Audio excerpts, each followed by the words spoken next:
As tensions rise on the Korean peninsula, North Korea's latest missile test sends a chilling message just as Donald Trump heads to South Korea to meet world leaders. But here's where it gets even more intriguing. While the world watches Trump's diplomatic moves, North Korea's timing couldn't be more calculated. Let's break down the unfolding drama and what it means for global politics. 1. Trump's third-term dreams, a legal dead end? While aboard Air Force One en route to South Korea, Trump casually dropped a bombshell.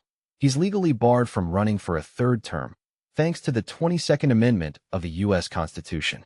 It's too bad, he mused, leaving many to wonder if he's truly accepted this reality. After all, rumors have swirled about a potential workaround, with his former advisor Steve Bannon hinting at a plan to keep Trump in power. And let's not forget, Trump himself has openly expressed his desire for a third term. But here's the kicker. He recently floated the idea of running as vice president, a move that could technically bypass the constitutional ban. Is this a genuine strategy or just political theater? What do you think? Is Trump's third-term ambition a pipe dream, or could he find a loophole? 2. Trump and Xi, a high-stakes meeting on the horizon. As Trump touches down in South Korea, all eyes are on his upcoming meeting with Chinese President Xi Jinping. Trump is optimistic, claiming a lot of problems could be resolved during their talks. Scheduled for the sidelines of the Apec summit, this meeting marks their first since Trump's second term began. The focus? Trade negotiations, of course. Both sides have agreed on a framework addressing contentious issues like tariffs, TikTok, and rare earth minerals. But with tensions simmering over Taiwan and tech dominance, will this meeting be a breakthrough or just another photo op? 3. Trump's open invitation to Kim Jong-un. Amid the diplomatic whirlwind, Trump has hinted he's open to meeting North Korean leader Kim Jong-un again. While his immediate focus is on China, he's left the door ajar for a potential detour to North Korea. But here's the twist. Kim hasn't responded to Trump's overtures, and North Korea just test-fired cruise missiles as a not-so-subtle reminder of its military might. Is Kim playing hard to get, or is this a strategic snub? 4. Gyeongju on high alert. Security tightens for Apec. As world leaders descend on Gyeongju for the Apec summit, security is at an all-time high. Trump and Xi will stay in the city's luxury hotels, which have been fortified with bulletproof glass and enhanced surveillance.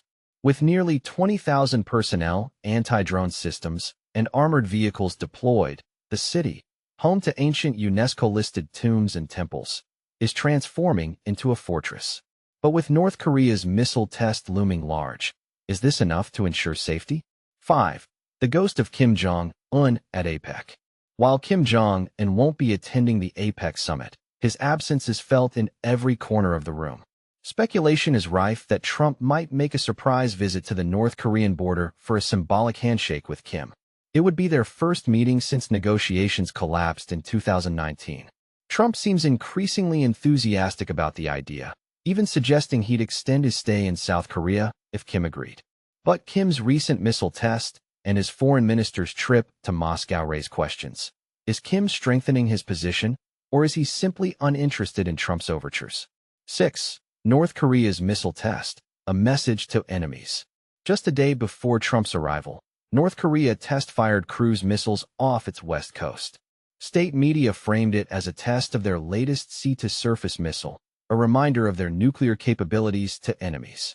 While the launch doesn't violate UN resolutions, its timing and rhetoric seem deliberately provocative.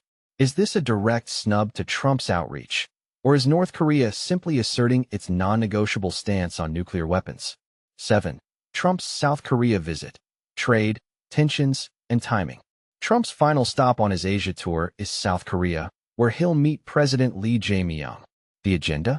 Finalizing a trade agreement and securing a 15% tariff rate for South Korean exports to the U.S. But North Korea's missile test has cast a shadow over the visit, raising questions about regional stability. As Trump navigates these high-stakes talks, will he prioritize diplomacy or double down on pressure tactics? Final thoughts, a powder keg of geopolitics. Trump's Asia tour is shaping up to be a masterclass in geopolitical theater, with North Korea's missile test adding fuel to the fire.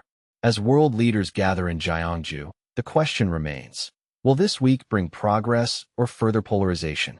And what does North Korea's calculated aggression mean for the future of U.S.-North Korea relations? Share your thoughts below.